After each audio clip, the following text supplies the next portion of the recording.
స్వామివారి సమక్షంలో సినిమా రాజకీయం ఇలాంటివి మాట్లాడినాను. ఏది ఏమైనా ఒక సినిమా ఇండస్ట్రీ ఒకటే కాదు, ప్రపంచంలో ఉన్న అన్ని రంగాల్లో కూడా ఈ కరోనా ఎఫెక్ట్ పడింది. అది మనం ఒప్పుకు తీరాలి.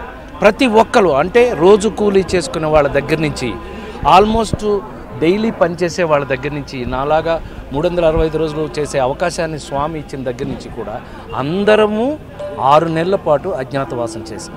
100% ఇది పచ్చి నిజం, అందరికీ తెలిసినటువంటి నిజం.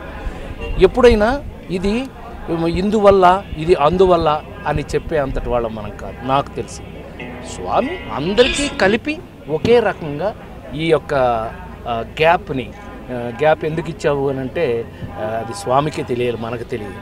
అయినప్పటికీ నా దృష్టిలో ఈ గ్యాప్ అయిపోయి పరిపూర్తి అయిపోయి ఇప్పుడు సినిమా ఇండస్ట్రీయే కాదు, మేమైతే షూటింగ్ మొదలుపెట్టేశాను, నేనైతే మొదలుపెట్టేశాను. మిగతా వాళ్ళందరూ కూడా సన్నాహాల్లో ఉన్నారు. ఎందుకనంటే సినిమా అనేది రేపటి నుంచి షూటింగ్ అంటే అయ్యే విధానం కాదు కాబట్టి అందరూ ప్రిపరేషన్స్లో ఉన్నారు.